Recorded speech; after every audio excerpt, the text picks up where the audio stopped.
Trista Gomez, for the record.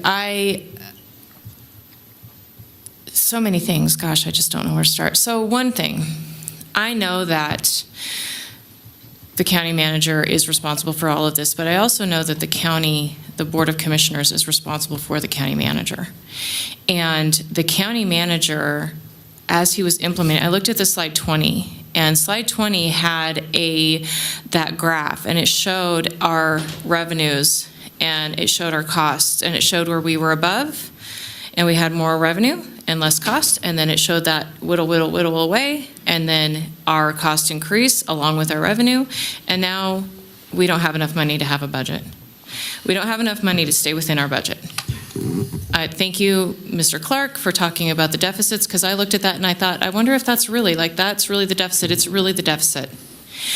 I was a social worker. I'm not a social worker anymore, and I could talk to the woman who also worked for HHS about her issues over there. And I have a lot of friends that are social workers, or, they're in PERS. A lot of people. I know a lot of people.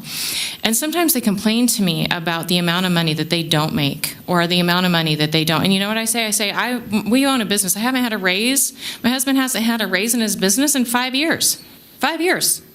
We don't get guaranteed taxpayer benefits. We don't get guaranteed taxpayer retirement for the life of the time that we're retired. I have friends right now that are retiring. They're 49 years old. They're 53 years old. They're going to live for 30 years. They live on retirement salaries better than I will live. I live on a non-retirement salary, working all the time, a couple of jobs sometimes. So this discrepancy, it was okay, right? It's okay, you kind of understand it. Then it becomes an injustice. Then that deficit starts to become an injustice. And that's what we're looking at now. It's true that personnel costs are a high portion of any company. I agree with that. But you know what other companies are doing? They're looking at ways to figure out if they can automate. They're looking at ways, just like these guys are talking about, different efficiencies.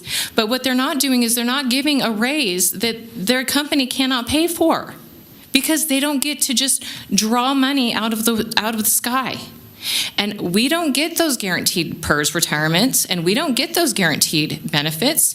And when I hear my friends, that some of them do not like me anymore because I keep talking about PERS, when I keep talking about that, and I say, we don't get these benefits that you get, we don't have them, and it's starting to look pretty off balance and a little bit unjust. And I think Mike Clark is right. We have to look at salaries and PERS. We have to. There's no other way.